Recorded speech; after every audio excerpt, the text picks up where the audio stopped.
So we're going to jump back into Peter Sewell's evidence to the Post Office Horizon IT inquiry, and there's the points raised in subsequent meetings where Peter Sewell's a required attendee.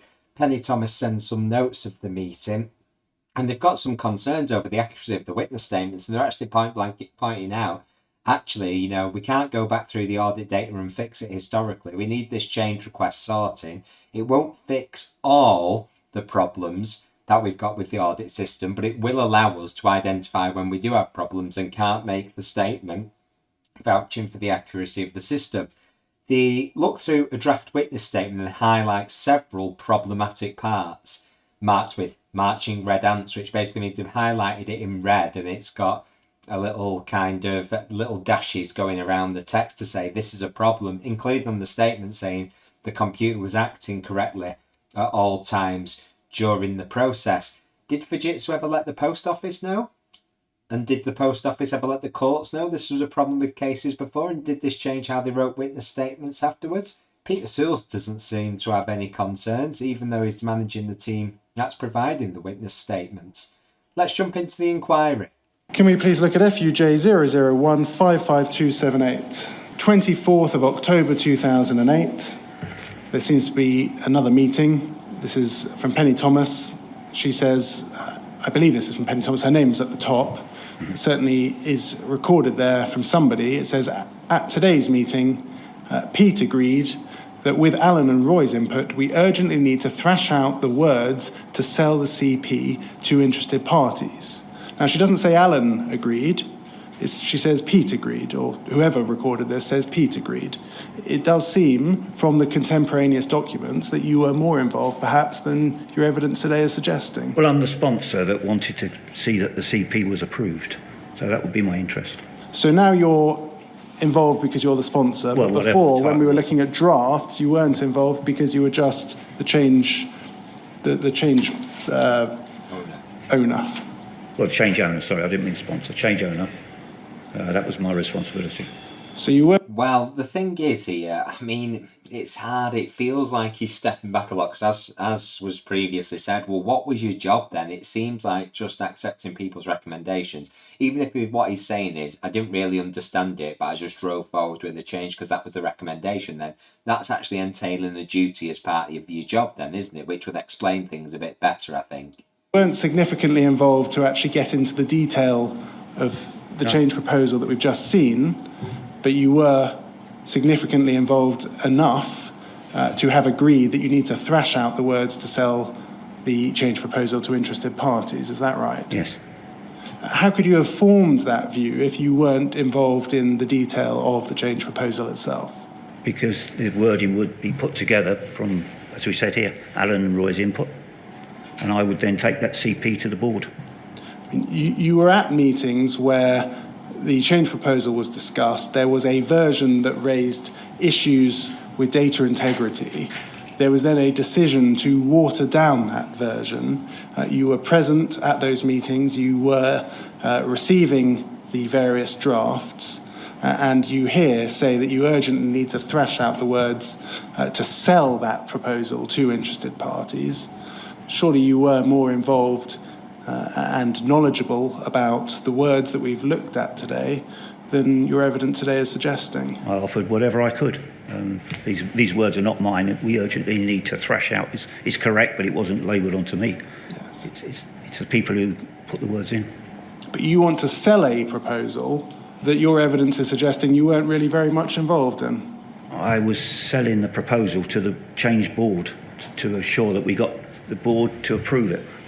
It's each to their own. I appreciate he's not a technical person as well, so I'm trying to step back from my technical expertise here. But if I think of something where I'm not an expert in, if I was managing a team in that regard, I would agree with Peter Sewell that actually I would take advice from other people who were experts in that area.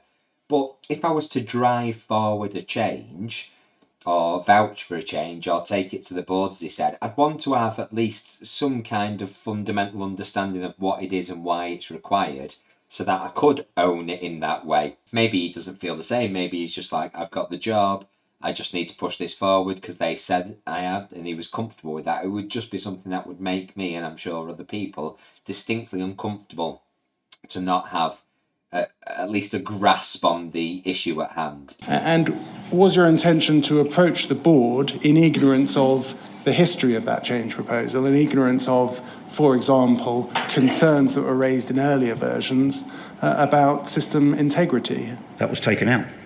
Indeed. Do you think that you were well placed to address that board in ignorance of that? I wasn't qualified to question what the design authority said. So that would suggest that it should have been someone else then taking it to the board and being the change owner. But then I guess what would he be doing? So you would take whatever the design authority suggested to you and try and sell that without knowledge, despite having been in those various meetings? Yes. Can we please look at FUJ 0015533? Sorry, Mr. Blake, Yes. just so I'm clear, that last document uses the phrase interested parties in terms of to whom it is to be sold. Can I be clear what your understanding of interested parties is, Mr. Sewell? These parties were relevant people who the CP would normally affect with regard to resourcing or costing or effect on the business side. Yeah, but that's generality. In this particular case, can you identify who they might be? Are they departments of Fujitsu? Are they the board of Fujitsu? Are they the post office or what? No, they would be working managers that form the board of the CP board. Right, so all Fujitsu people. Yes.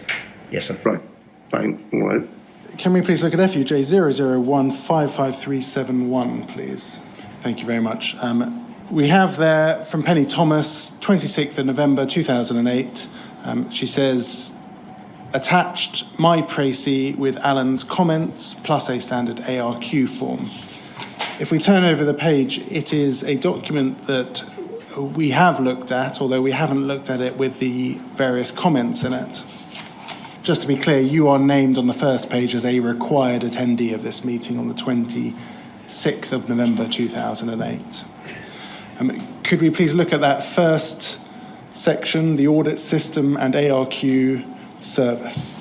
There is a reference there in the second bullet point. It just says as follows. It says the completeness of data extracts provided is assumed and witness statements state as much.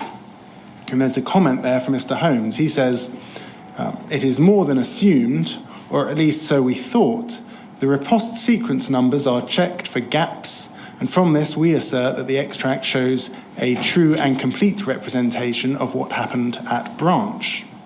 But is that necessarily true? Because in previous evidence we've heard, well, it was a bit vague, but it sounded like maybe the right processes that were failing were also involved with assigning the unique numbers. So the whole reason they had to check the event log, I believe for one of the reasons, was that actually a gap might not be evident just from looking at the sequence numbers. If we scroll down, please, under problem, if we look at the fourth bullet point, it says the statements currently asserted in witness statement cannot be guaranteed in all cases, even after this change proposal. It says see example on last page. The words example on, and we'll see the words reliably, are added in this document.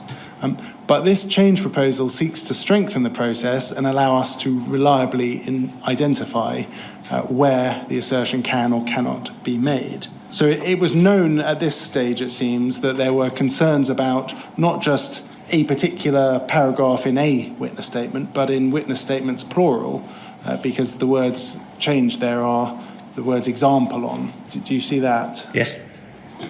Surely that's something that's got to be disclosed to the court. You know, I'm sure there's a duty afterwards to suggest if you come into new evidence where it would change your evidence, then you have to kind of make the court, or at least, the solicitors, the counsel, aware of that.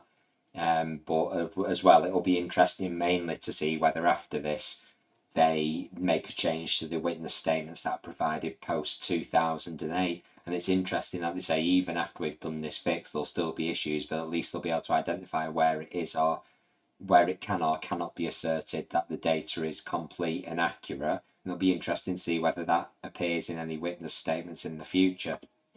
Wasn't that a serious issue then, that if the witness statements currently couldn't be guaranteed, the accuracy of those witness statements couldn't be guaranteed? I don't remember. I don't remember. I mean, we've seen you tasked earlier with reviewing things such as witness statements. I think your evidence was you were named, but it was people underneath you. That is correct. But as the named individual who was responsible for reviewing historic or previous witness statements, does that not cause you some concern at the time? I didn't review any witness statements. Now, this is where it seems not right, because he was in charge of that, name or otherwise. He was in charge of the team that was giving the witness statements. You know, we accept that he's not technical, but the witness statements, he's in charge of a team providing witness statements, and the witness statements aren't accurate. That would ring alarm bells for me, absolute alarm bells. And I'd need to dig into that further, absolutely. And to say you're not aware of it, well, it's a meeting that you've attended. So what was happening? Was he not paying attention? You were named as being responsible for the review of witness statements. As somebody who was named as responsible for the review of witness statements, does that cause you, or did that cause you any concern? At the time, I don't remember it. Does that cause you concern now? It's too long ago for me to remember. I don't remember. I didn't ask you to remember, but the fact that there were witness statements that had been used that couldn't be guaranteed, does that cause you some concern? Today, yes, it sounds alarming. If we go over, please, to page 4, there's the attachment of the standard witness statement, and that's a document that we've already seen. But if we scroll down over the page into the next page,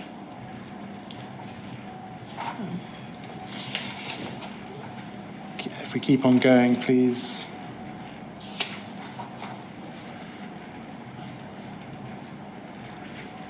Thank you very much. And into this next page, we see there the words that I have already, that I started with today. The integrity of audit data is guaranteed at all times from its origination, storage and retrieval to subsequent dispatch to the requester. Controls have been established that provide assurances to Post Office internal audit that integrity is maintained. Those aren't actually the words that I took you to earlier. These are other words, but they've been highlighted in red, presumably as some sort of concern. And you'll see another significant passage that I have taken you to, highlighted in red. That's on page 10. Interesting, because it seems like the meaning of that sentence is we guarantee the audit data insofar as its integrity whilst it's with us, but once the Post Office have it, it's up to them to ensure the integrity is maintained, potentially passing some of the responsibility off to them. And those are the words: there is no reason to believe that the information in this statement is inaccurate because of the improper use of the computer. To the best of my knowledge and belief, at all material times the computer was operating properly, or if not, any respect in which it was not operating properly or was out of operation was not such as to affect the information held on it.